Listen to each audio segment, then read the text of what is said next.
My dear students, in the previous classes we have discussed in the critic points of the Exar-Hoyle theory of international trade. So today's classes we have studied about the last topic of the first unit, gains from trade. So ಆತ್ಮೀಯ ವಿದ್ಯಾರ್ಥಿಗಳೇ, ಹಿಂದಿನ ಒಂದು ತರಗತಿಯಲ್ಲಿ ಎಕ್ಸರ್-ಹೋಯ್ಲಿನ್ ರವರ ಅಂತಾರಾಷ್ಟ್ರೀಯ ವ್ಯಾಪಾರ ಸಿದ್ಧಾಂತದ ವಿಮರ್ಶಾತ್ಮಕ ಅಂಶಗಳನ್ನು ಕುರಿತು ಚರ್ಚಿಸಿದ್ವಿ.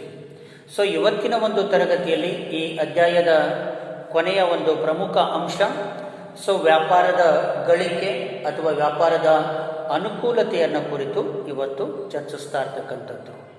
So what is meaning of gains from trade? ಈ ವ್ಯಾಪಾರದ ಗಳಿಕೆ ಅಂದ್ರೆ ಏನು? What is meaning of gains from trade? What is mean by gain from trade? So the gains from trade refers to net benefits or increase in goods so that a country obtained by regarding with the other countries. That is called a gains from trade. ಇಲ್ಲಿ ವ್ಯಾಪಾರದ ಗಳಿಕೆ ಅಂತಂದ್ರೆ, ವ್ಯಾಪಾರದ ಅನುಕೂಲತೆ ಅಂತಂದ್ರೆ, ಒಂದು ದೇಶ ಜಗತ್ತಿನ ಇತರೆ ದೇಶಗಳ ಜೊತೆಗೆ ಈ ಅಂತಾರಾಷ್ಟ್ರೀಯ ವ್ಯಾಪಾರ ಸಂಬಂಧವನ್ನು ಹೊಂದಿದಾಗ ಆ ದೇಶಕ್ಕೆ ಎಷ್ಟು ಅನುಕೂಲವಾಗುತ್ತೆ, ನಿವ್ವಳ ಲಾಭ ಎಷ್ಟಾಗುತ್ತೆ, ನಿವ್ವಳ ಗಳಿಕೆ ಎಷ್ಟಾಗುತ್ತೆ, ಮತ್ತು ತಾನು ರಫ್ತು ಮಾಡ್ತಕ್ಕಂಥ ಸರಕಿನಿಂದ ಅದಕ್ಕೆ ಪ್ರತಿಯಾಗಿ ತಾನು ಎಷ್ಟು ಸರಕುಗಳನ್ನು ಅತ್ಯಧಿಕವಾಗಿ ಪಡೆದುಕೊಳ್ಳುತ್ತದೆ ಎಂಬುದನ್ನು ಸೂಚಿಸ್ತಕ್ಕಂಥದ್ದಕ್ಕೆ ನಾವು ವ್ಯಾಪಾರದ ಗಳಿಕೆ ಅಂತ ಕರೀತಾ ಇದ್ದೀವಿ. The gains from trade refers to net benefits or increase in goods that a countries obtain by trading with the other countries. That is called gains from trade. ಒಂದು ದೇಶ ಜಗತ್ತಿನ ಇತರೆ ದೇಶಗಳ ಜೊತೆಗೆ ಈ ರೀತಿ ವ್ಯಾವಹಾರಿಕ ಸಂಬಂಧವನ್ನು ಹೊಂದಿದಾಗ ನಿವ್ವಳ ಅನುಕೂಲತೆ, ನಿವ್ವಳ ಗಳಿಕೆ ಎಷ್ಟು ಲಭ್ಯವಾಗುತ್ತೆ ಮತ್ತು ತಾನು ಆ ಇತರೆ ದೇಶಗಳಿಂದ ಅತ್ಯಧಿಕವಾಗಿ ಎಷ್ಟು ಸರಕುಗಳನ್ನು ಪಡೆದುಕೊಳ್ಳಲಿಕ್ಕೆ ಸಾಧ್ಯವಾಗುತ್ತದೆ ಎಂಬುದನ್ನು ತಿಳಿಯಪಡಿಸ್ತಕ್ಕಂಥದ್ದಕ್ಕೆ ನಾವು ವ್ಯಾಪಾರದ ಗಳಿಕೆ ಎಂಬುದಾಗಿ ಕರೀತಾ ಇದ್ದೀವಿ. And next, measurement of gains from trade. ಈ ವ್ಯಾಪಾರದ ಗಳಿಕೆಯನ್ನು ಮಾಪನ ಮಾಡೋದು ಹೇಗೆ, ಅಂದಾಜು ಮಾಡೋದು, ಅಳತೆ ಮಾಡೋದು ಹೇಗೆ? So there are many factors measures the gain from trade.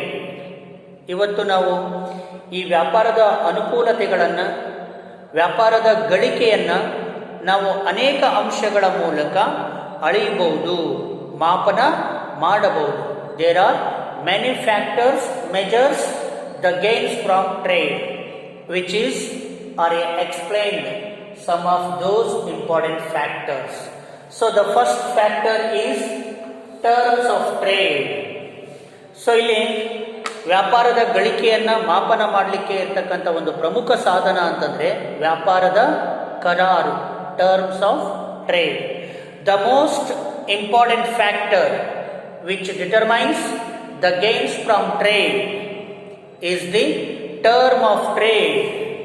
The terms of trade refers to the rate at which one commodity of a country is exchanged for another commodity of the other countries. That is called terms of trade. ಇಲ್ಲಿ ವ್ಯಾಪಾರದ ಕರಾರು ಈ ವ್ಯಾಪಾರದ ಗಳಿಕೆಯನ್ನು ಮಾಪನ ಮಾಡಲಿಕ್ಕೆ ಇರ್ತಕ್ಕಂಥ ಒಂದು ಪ್ರಮುಖ ಸಾಧನ ಅಥವಾ ಅಂಶ ಅಂತಂದ್ರೆ ತಪ್ಪಾಗ್ಲಿಕ್ಕಿಲ್ಲ. The most important factors which determines the gains from trade is the terms of trade. The terms of trade means the terms of trade refers to the rate at which one commodity of a country is exchanged for another commodity of the other country. ಒಂದು ದೇಶ ತನ್ನ ಸರಕನ್ನು ಇನ್ನೊಂದು ದೇಶಕ್ಕೆ ರಫ್ತು ಮಾಡಿ ವಿನಿಮಯ ಮಾಡಿ, ಯಾವ ದರದಲ್ಲಿ ವಿನಿಮಯ ಮಾಡಿ ಅದಕ್ಕೆ ಪ್ರತಿಯಾಗಿ ತನಗೆ ಬೇಕಾಗಿರ್ತಕ್ಕಂಥ ಮತ್ತೊಂದು ಸರಕನ್ನು ಮತ್ತೊಂದು ದೇಶದಿಂದ ಯಾವ ದರದಲ್ಲಿ ವಿನಿಮಯ ಮಾಡಿಕೊಳ್ಳುತ್ತದೆ ಎಂಬುದನ್ನು ತಿಳಿಯಪಡಿಸ್ತಕ್ಕಂಥದ್ದಕ್ಕೆ ವ್ಯಾಪಾರದ ಕರಾರು ಎಂಬುದಾಗಿ ಕರೀತಾ ಇರ್ತಕ್ಕಂಥದ್ದು. So the rate at which one commodity of a country is exchanged for another commodity for the other country. ಒಂದು ದೇಶ ಯಾವ ದರದಲ್ಲಿ ತನ್ನ ಸರಕನ್ನು ವಿನಿಮಯ ಮಾಡಿ ಮತ್ತೊಂದು ದೇಶದಿಂದ ಯಾವ ದರದಲ್ಲಿ ಸರಕನ್ನು ಆಮದು ಮಾಡಿಕೊಳ್ಳುತ್ತದೆ ಎಂಬುದನ್ನು ತಿಳಿಯಪಡಿಸ್ತಕ್ಕಂಥದ್ದು ವ್ಯಾಪಾರದ ಕರಾರು. It express relationship between export price and import price of it goods. ಇದು ಏನನ್ನು ಸೂಚಿಸುತ್ತೆ ಅಂತಂದರೆ ಇಲ್ಲಿ ರಫ್ತುವಿನ ಬೆಲೆ ಮತ್ತು ಆಮದು ಬೆಲೆಯ ನಡುವಿನ ಸಂಬಂಧವನ್ನು ಸೂಚಿಸ್ತಕ್ಕಂಥದ್ದು. ರಫ್ತುವಿನ ಬೆಲೆ ಮತ್ತು ಆಮದು ಬೆಲೆಗಳ ನಡುವಿನ ಸಂಬಂಧವನ್ನು ಸೂಚಿಸ್ತಕ್ಕಂಥದ್ದೇ ವ್ಯಾಪಾರದ ಕರಾರು, ಟರ್ಮ್ಸ್ ಆಫ್ ಟ್ರೇಡ್ ಆಗಿರ್ತಕ್ಕಂಥದ್ದು. ಸೊ ರಫ್ತು ಮಾಡ್ತಕ್ಕಂಥ ಸರಕಿನ ಬೆಲೆ ಎಷ್ಟಿದೆ, ಆಮದು ಮಾಡಿಕೊಳ್ತಕ್ಕಂತಹ ಸರಕಿನ ಬೆಲೆ ಎಷ್ಟೇ, ಈ ಎರಡೂ ಸರಕುಗಳ ಬೆಲೆಗಳ ನಡುವಿನ ವ್ಯತ್ಯಾಸವನ್ನು ತಿಳಿಯಪಡಿಸ್ತಕ್ಕಂಥದ್ದೇ ಈ ವ್ಯಾಪಾರದ ಕರಾರು. When export price of a country rises relatively to its import prices, its gain from will be larger. So ಇಲ್ಲಿ ರಫ್ತು ಮಾಡತಕ್ಕಂತಹ ಸರಕಿನ ಬೆಲೆಯು ಆಮದು ಮಾಡಿಕೊಳ್ತಕ್ಕಂಥ ಸರಕಿನ ಬೆಲೆಗಿಂತ ಅತ್ಯಧಿಕವಾಗಿದ್ದರೆ ರಫ್ತು ಮಾಡತಕ್ಕಂಥ ದೇಶಕ್ಕೆ ವ್ಯಾಪಾರದ ಕರಾರುಗಳು ಬಹಳಷ್ಟು ಅನುಕೂಲಕರವಾಗಿರ್ತವೆ, ಲಾಭದಾಯಕವಾಗಿರ್ತವೆ ಅನ್ನೋದು. ಯಾಕಂದರೆ ಇಲ್ಲಿ ನಾವು ರಫ್ತು ಮಾಡ್ತಕ್ಕಂಥ ವಸ್ತುವಿನ ಬೆಲೆ ಅತ್ಯಧಿಕವಾಗಿದ್ದು ನಾವು ಆಮದು ಮಾಡಿಕೊಳ್ತಕ್ಕಂಥ ಬೆಲೆ ಕಡಿಮೆ ಇದ್ದಾಗ ಸೊ ಆ ವ್ಯಾಪಾರದ ಕರಾರು ನಮಗೇನಾಗುತ್ತೆ, ಲಾಭದಾಯಕವಾಗಿರುತ್ತೆ, ಗಳಿಕೆಯಾಗಿರ್ತಕ್ಕಂಥದ್ದನ್ನು ನಾವಿಲ್ಲಿ ಕಾಣಬಹುದು.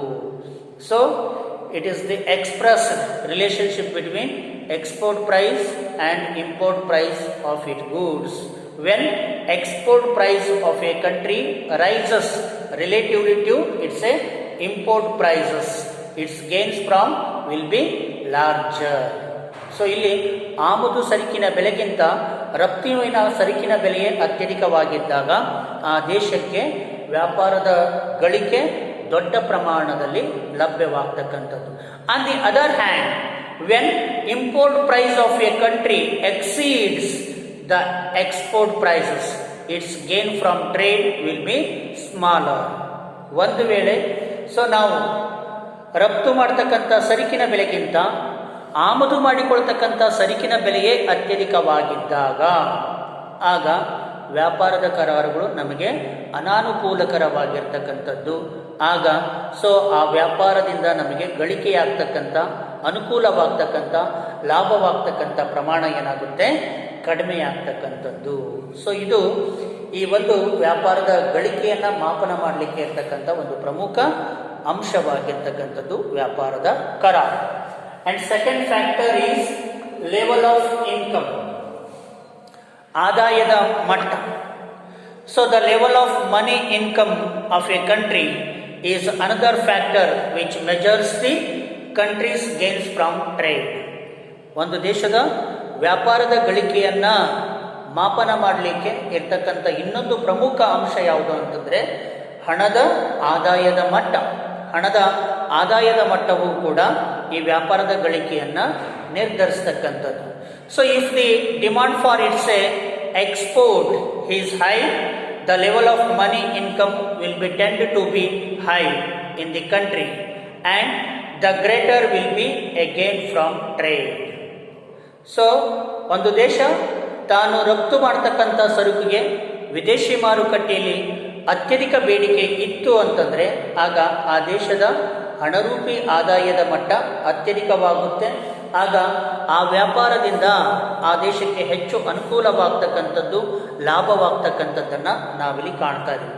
If the demand for its export is high, the level of money income will be tend to high in the countries and the greater will be the gain from trade. ಇಲ್ಲಿ ಒಂದು ದೇಶ ತಾನು ರಫ್ತು ಮಾಡತಕ್ಕಂಥ ಸರಕಿಗೆ ವಿದೇಶಿ ಮಾರುಕಟ್ಟೆಯಲ್ಲಿ ಅತ್ಯಧಿಕ ಬೇಡಿಕೆ ಇದ್ದಾಗ ನಾವು ರಫ್ತು ಮಾಡತಕ್ಕಂಥ ಸರಕುಗಳಿಗೆ ಅತ್ಯಧಿಕ ಬೇಡಿಕೆ ಇದ್ದಾಗ ಆಗ ಆ ದೇಶದ ಹಣರೂಪಿ ಆದಾಯ ಹೆಚ್ಚಳವಾಗುತ್ತೆ ಮತ್ತು ಆ ಒಂದು ವ್ಯಾಪಾರದ ಗಳಿಕೆಯೂ ಕೂಡ ಅತ್ಯಧಿಕವಾಗ್ತಕ್ಕಂಥದ್ದನ್ನು ನಾವಿಲ್ಲಿ ಕಾಣ್ತಾ ಇದ್ದೀವಿ. If the demand for its export is low, the level of money income will be low and there lesser will be the gain from trade. ಒಂದು ವೇಳೆ ನಾವು ರಫ್ತು ಮಾಡತಕ್ಕಂಥ ಸರಕುಗಳಿಗೆ ಬೇಡಿಕೆ ಕಡಿಮೆ ಆಯಿತು ಅಂತಂದಾಗ ದೇಶದ ಹಣರೂಪಿ ಆದಾಯದ ಮಟ್ಟ ಕಡಿಮೆ ಆಗುತ್ತೆ ಮತ್ತು ಆ ವ್ಯಾಪಾರದಿಂದ ಅನುಕೂಲವಾಗ್ತಕ್ಕಂಥ ಪ್ರಮಾಣ, ಬೆನಿಫಿಟ್ಸ್ ಲಾಭ ಆಗ್ತಕ್ಕಂಥ ಪ್ರಮಾಣ ಇಳಿಮುಖವಾಗ್ತಕ್ಕಂಥದ್ದನ್ನು ನಾವಿಲ್ಲಿ ಕಾಣಬಹುದು. And next third one is cost of production. So the cost of production is also measures the country's gain from trade. ಇಲ್ಲಿ ವ್ಯಾಪಾರದ ಗಳಿಕೆಯನ್ನು ಮಾಪನ ಮಾಡಲಿಕ್ಕೆ ಈ ಉತ್ಪಾದನಾ ವೆಚ್ಚವೂ ಕೂಡ ಒಂದು ಪ್ರಮುಖ ಅಳತೆಯ ಒಂದು ಸಾಧನವಾಗಿರ್ತಕ್ಕಂಥದ್ದು. Cost of production is also measures the country's gain from trade. If the country's cost of production is lower, then the country's gain more from trade. So, ಒಂದು ದೇಶ ತನ್ನ ಅಂತಾರಾಷ್ಟ್ರೀಯ ವ್ಯಾಪಾರದಲ್ಲಿ ತಾನು ಉತ್ಪಾದನೆ ಮಾಡತಕ್ಕಂಥ ಸರಕಿನ ಉತ್ಪಾದನಾ ವೆಚ್ಚ ಕಡಿಮೆ ಇತ್ತು ಅಂತಂದರೆ ಆ ದೇಶಕ್ಕೆ ಆ ಒಂದು ಅಂತಾರಾಷ್ಟ್ರೀಯ ವ್ಯಾಪಾರದಿಂದ ಆಗ್ತಕ್ಕಂಥ ಅನುಕೂಲತೆ ಅತ್ಯಧಿಕವಾಗಿರ್ತದೆ, ಗಳಿಕೆಯ ಪ್ರಮಾಣ ಅತ್ಯಧಿಕವಾಗಿರ್ತದೆ, ಲಾಭದ ಪ್ರಮಾಣ ಅತ್ಯಧಿಕವಾಗಿರ್ತಕ್ಕಂಥದ್ದು. If the country's cost of production is lower, then the country's gain from more from trade. ಇಲ್ಲಿ ಉತ್ಪಾದನಾ ವೆಚ್ಚ ಕಡಿಮೆ ಇದ್ದಾಗ ಆ ದೇಶ ವ್ಯಾಪಾರದಿಂದ ಲಾಭ ಗಳಿಕೆ ಅನುಕೂಲತೆಯ ಪ್ರಮಾಣ ಅತ್ಯಧಿಕವಾಗ್ತಕ್ಕಂಥದ್ದು. On the other hand, so higher the country's cost of production led to lesser gain from trade.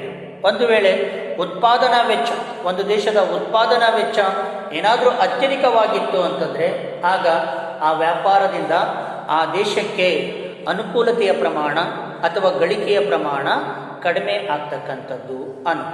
And next one, fourth one, technological conditions. So, ತಂತ್ರಜ್ಞಾನದ ಸ್ಥಿತಿಗತಿ. Any countries which is technologically advanced and its volume of trade will be larger and its gains from trade will be larger. ಯಾವ ದೇಶ ತಂತ್ರಜ್ಞಾನದಲ್ಲಿ ಹೆಚ್ಚು ಪರಿಣಿತಿಯನ್ನು ಹೊಂದಿರ್ತದೆ, ಅತ್ಯಾಧುನಿಕ ತಂತ್ರಜ್ಞಾನವನ್ನು ಯಾವ ದೇಶ ವ್ಯಾಪಾರದಲ್ಲಿ ಅಳವಡಿಸಿಕೊಂಡಿರ್ತದೆ, ಉತ್ಪಾದನೆಯಲ್ಲಿ ಅಳವಡಿಸಿಕೊಂಡಿರ್ತದೆಯೋ ಆ ದೇಶದ ಉತ್ಪಾದನಾ ಮೌಲ್ಯ ಅತ್ಯಧಿಕವಾಗಿರುತ್ತೆ, ವ್ಯಾಪಾರದ ಮೌಲ್ಯ ಅತ್ಯಧಿಕವಾಗುತ್ತೆ. ಆಗ ಆ ಒಂದು ವ್ಯಾಪಾರದಿಂದ ಆ ದೇಶಕ್ಕೆ ಅತ್ಯಧಿಕ ಗಳಿಕೆಯಾಗ್ತಕ್ಕಂಥದ್ದು, ಅನುಕೂಲವಾಗ್ತಕ್ಕಂಥದ್ದು.